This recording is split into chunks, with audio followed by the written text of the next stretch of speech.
Um forte El Ninho, não, um mega El Ninho pode ter levado à extinção em massa.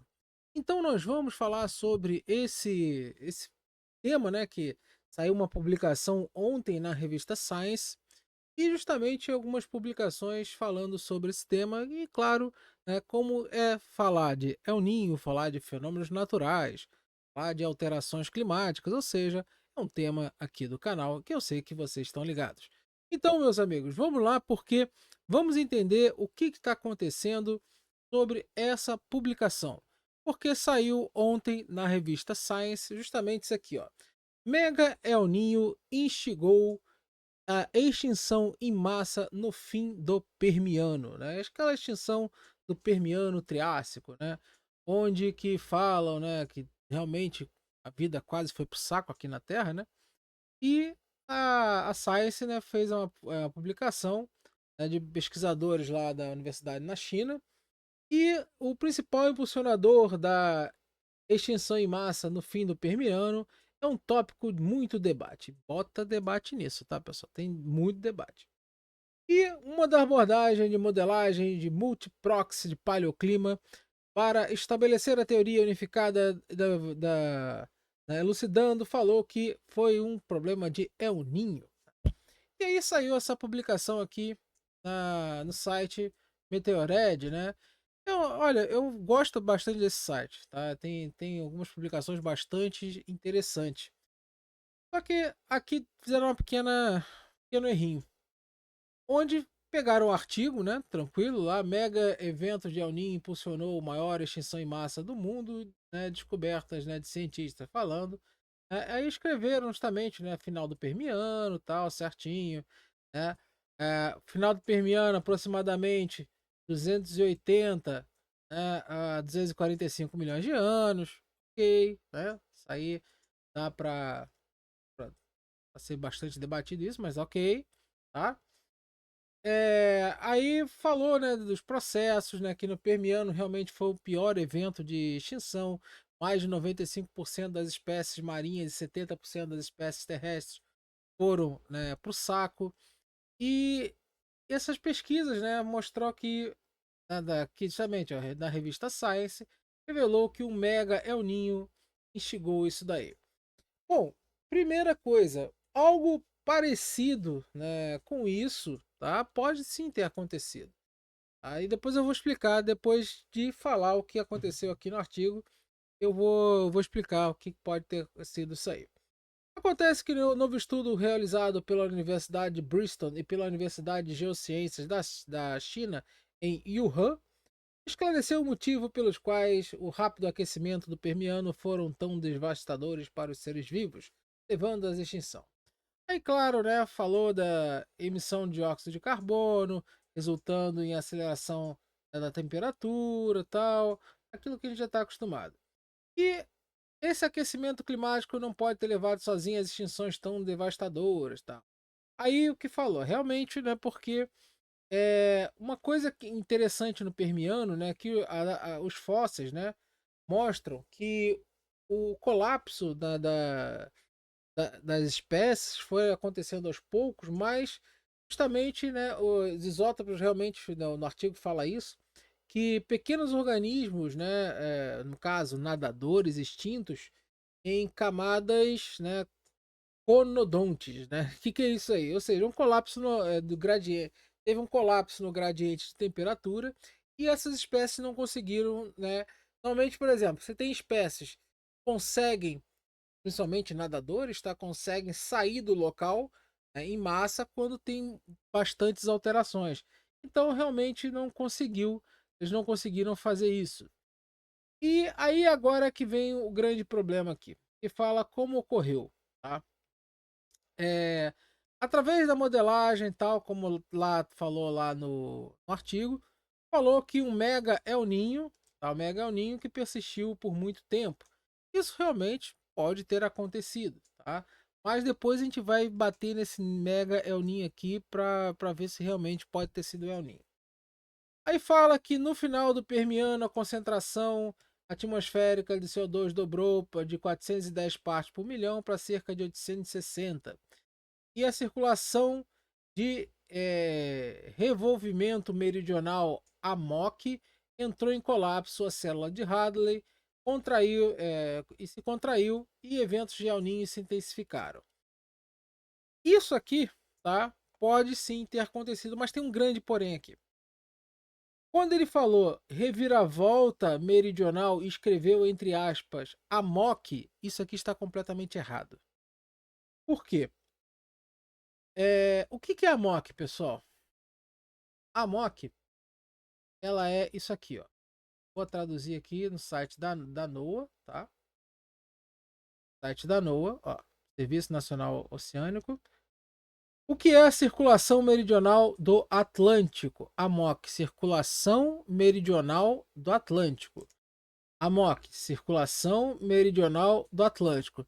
Só que tem um grande problema. Durante o Permiano, essa data aqui, que está até no artigo lá, 280 a 245 milhões de anos atrás, o Oceano Atlântico ainda não estava aberto. Ainda não tinha Oceano Atlântico.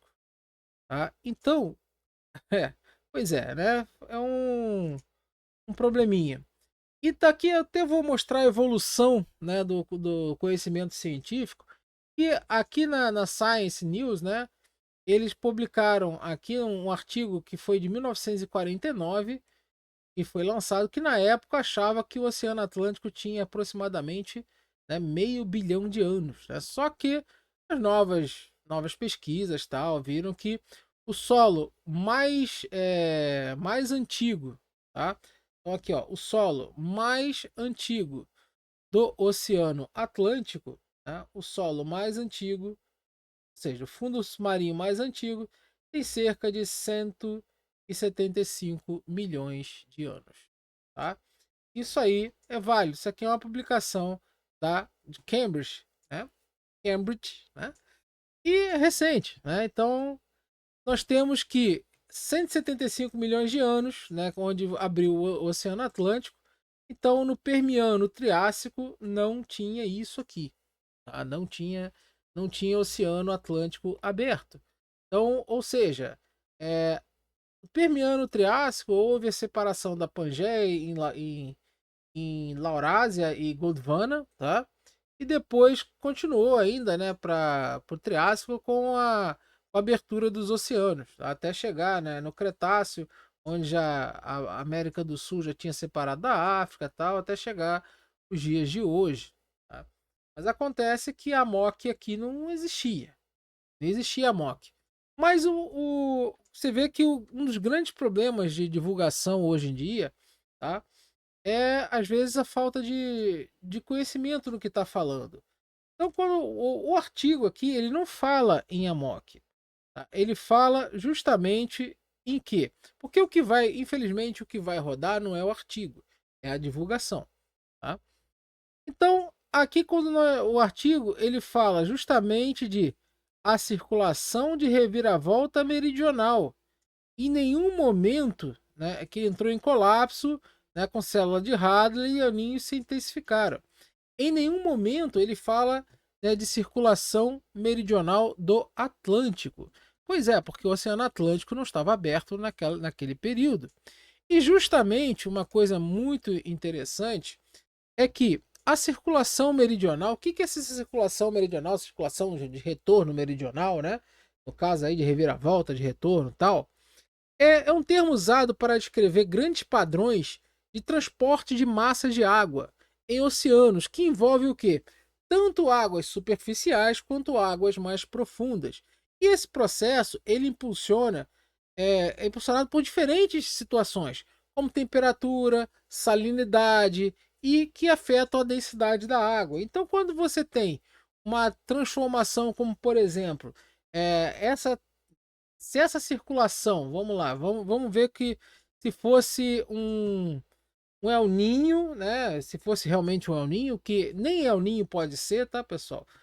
Eu poderia falar um análogo ao El Ninho, porque El Ninho ele é um fenômeno que é o fenômeno que da oscilação do Pacífico. El Ninho oscilação sul. Ele é um fenômeno que oscila aqui no Oceano Pacífico, que pega essa costa aqui do Peru para cá.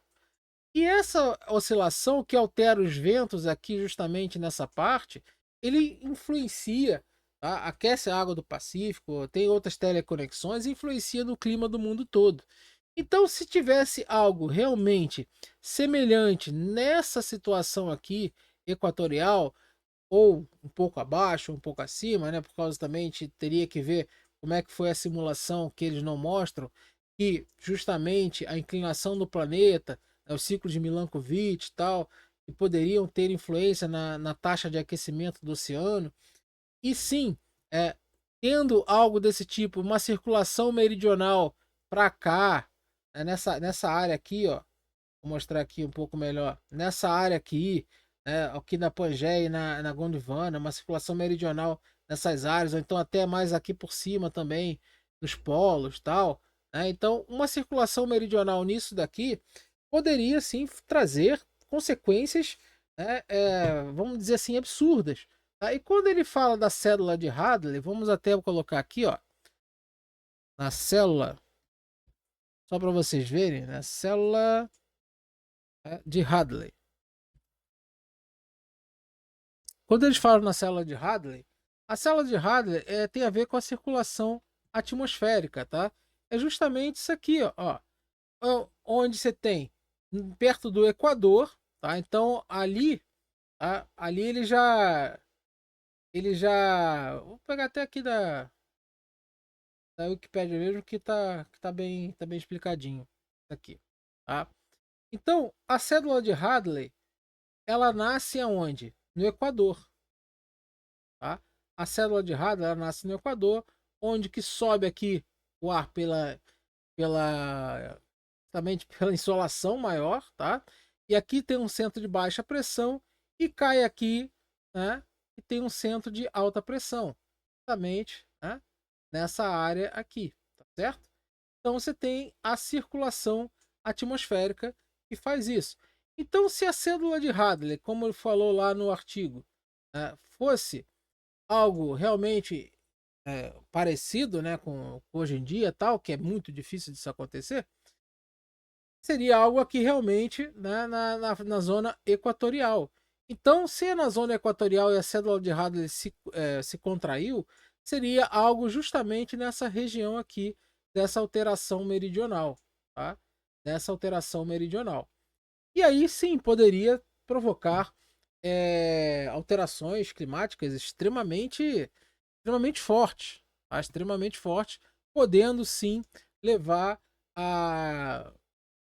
por exemplo, tem espécies que não aguentam, né, tanta temperatura, tanto começa no oceano. E uma das variações disso aí que pode acontecer é o que? É a questão do fitoplâncton. Tá? O fitoplâncton é um alimento que, além de ajudar, né, na questão do nosso oxigênio, ele também alimenta vários invertebrados, vários, né, peixes e tal. Tem uma baleia que só come crio, essa porcariazinha, né? Então, infelizmente, né, quando tem problemas nesse tipo de seres, você começa a entrar em problemas em cadeia. E essas variações de colapso dessas circulações aqui podem trazer tanto excesso de chuvas e inundações, quanto também, né, tempo seco, ou seja, muita seca. E isso foi visto durante o Permiano. Tá? Durante o Permiano Triássico, nós tivemos alterações muito interessantes com relação a até mesmo alterações de chuvas e alterações até mesmo de secas durante na Pangeia e tal. E outra coisa muito falado é que erupções vulcânicas muito fortes, como a grande província ígnea das armadilhas siberianas, tá? Então, entre os maiores eventos vulcânicos conhecidos, expeliu mais de 2 milhões de quilômetros quadrados de lava, tá? E, assim, vamos dizer, aproximadamente o tamanho da Arábia Saudita, tá? Vamos deixar claro hoje em dia. E isso aí produziu impactos catastróficos, tá? Catastróficos. E as datas das erupções que foram datadas, elas batem com o período, inclusive, Inclusive, eu até já mostrei, não lembro se foi nesse canal ou se foi no outro, justamente, né, um evento de erupção durante o Permiano que estava na China. Tá? Tinham camadas na China que mostrando lá eventos, né, de justamente de lava e de cinzas. Tá? Ficou preso na rocha na China. Então, ou seja, aqui na Laurásia, né, tivemos bastante desses eventos. E eventos desses, né, com aumento de chuva que pode ter acontecido nessa região, nós sabemos aqui que durante a Pangeia, né, o Brasil, né, aqui, principalmente essa parte do Brasil, Nordeste, parte da Amazônia também, eram deserto, tá? Talvez essa parte mais aqui, né, do oceano antigo, né, que na Pangeia esse oceano não era o Pacífico, tá? Na Pangeia esse oceano era o Pantalassa, né? Lembrei, Pantalassa, quase que eu não sei esse nome. E tinha um mar de Tetras, né, pequenininho lá, tal, mais ou menos por aqui. Aí, é, nós sabemos que aqui no Brasil era completamente parte desértico, aqui também, né? E aqui, né, poderia não ser, tá? Onde poderia ser um árido, tá? Justamente mais próximo do oceano e dependendo da circulação atmosférica da época. Então, com essas erupções contínuas, aumenta o que acontece? Muito dióxido de carbono tanto na atmosfera e também muito dióxido de enxofre e aumento de chuvas, você teria o quê? Uma chuva ácida, tá? Tanto de chuva de ácido carbônico, como também, né, o famoso H2SO4, né? O H2SO4 é o ácido sulfúrico. Então, isso aí poderia ser um dos grandes problemas. Só que, tirando isso, tá? Além de outros fatores que são muito mencionados também durante o Permiano Triássico, se vocês quiserem, eu posso até fazer um vídeo já focado, né, na Permiano Triássico. Ou seja, um evento análogo, tá? Um evento análogo ao El Niño pode sim, tá? Se fosse realmente num globo, né? Uma Pangeia, poderia sim fazer algo ruim com a cédula de Hadley, né? Que nós estamos vendo aqui direitinho. Mas, contudo, entretanto, porém, né? O artigo ele comete mais um probleminha. Mais um probleminha. Que é aqui, ó. Cadê? Esse aqui é o de Cambridge. Não, não tá aqui. Tá na outra página. Então vamos lá. E qual seria esse pequeno probleminha? Que ele fala aqui, ó. À medida que a pressão parcial da atmosférica de dióxido de carbono dobrou, né, de 410 para 860 partes por milhão, né, no último Permiano. Então, aí é que tem um pequeno engano. Porque, claro, né, o Permiano Triássico, essa extinção foi de aproximadamente 251 milhões de anos atrás, tá? E no caso, o Permiano ele termina, começa o Triássico, tá? E aí a gente vê o seguinte, que essas extinções, né, como aqui, né, um artigo da Nature fala, ela não aconteceu de uma hora para outra, ela foi acontecendo, né? Ela começou justamente ao longo de 360 a 60 a 370 mil anos antes, né, dos oceanos indicarem tudo isso, esses colapsos e tal. Tá? Até mesmo, né, temos essa resposta aqui justamente da erupção das traps da Sibéria, com isso tudo associado a isso. Só que um grande problema tá aqui, ó. Onde que? Vou tentar aumentar um pouquinho aqui para ficar melhor de vocês enxergarem. Qualquer coisa eu dou o zoom.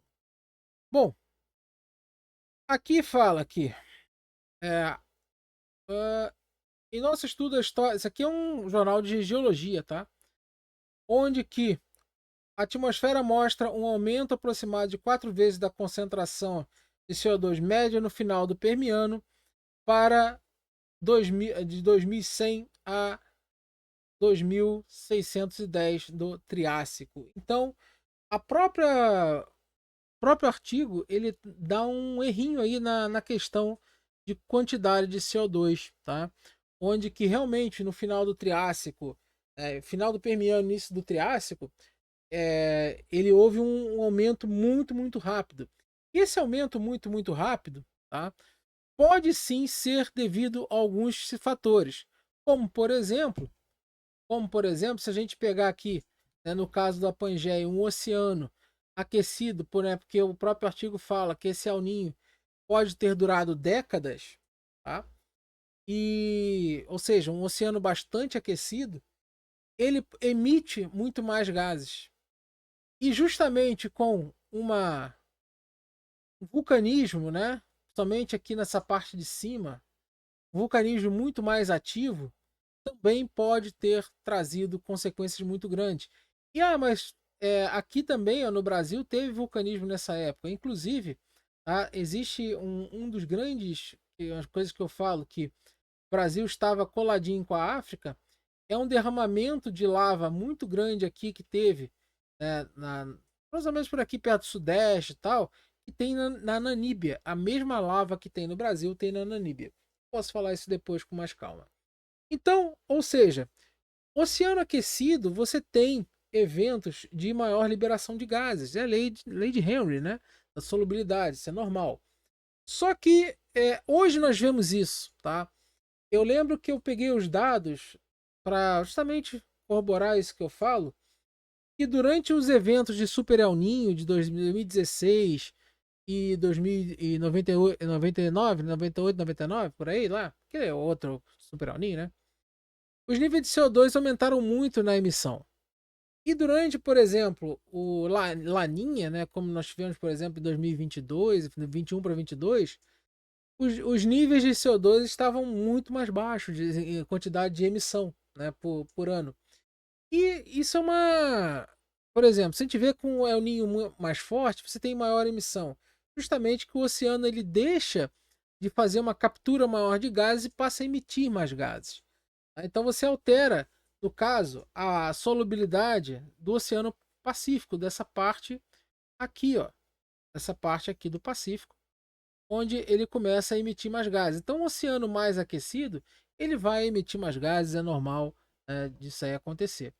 Então, pessoal, sim, o El Niño muito forte pode sim ter trazido, tá, um start também, tá? Ou pode ser provocado. Agora, por que que não posso, por que que eu não gosto de falar El Niño? Porque El Niño é oscilação sul, tá? É oscilação do Pacífico. E aqui não era Pacífico, tá? Aqui o oceano não era o Pacífico. E com isso o que acontece? Um evento análogo ao El Niño? Sim, pode ser. Mas um dos grandes problemas é que nós não sabemos ainda como o El Niño se forma totalmente, com Laninha. Nós sabemos que existem ondas de Kelvin que podem trazer, né, uma previsão de El Niño e Laninha, né, justamente com as águas de subsuperfície que alteram os valores de temperatura, mas realmente como se forma existem várias hipóteses. Desde hipótese de oscilação solar até hipótese de vulcões submarinos e atividade geotérmica submarina, tal. Então, qualquer coisa que falem de alterações de temperatura, por exemplo, global, né, que faria com que seria um eterno El Niño, tá? Isso aí eu não vejo como possível. Porque as alterações dessas temperaturas são águas superficiais, são as chamadas TSMs, né, temperatura de superfície do mar. E o El Niño, o Laninha, ele começa de águas muito profundas, onde tem a ressurgência. Então, não vejo como isso aí poderia trazer alguma assim, veracidade importante nessa questão. Mas claro, que se tiver alguma real evidência que mostre isso, eu vou ser o primeiro a falar aqui, trazer o vídeo para vocês aqui, mostrando, né, como realmente isso pode acontecer. Mas até lá, né, continuo com o que a gente sabe hoje em dia. Beleza? Então é isso aí. Se gostou, larga o dedo no like, dá uma olhada aí no clube de membros E vamos lá, né? Quem puder, entra lá aqui, ó. Amanhã tem conteúdo novo, hein? Valeu, forte abraço, até a próxima.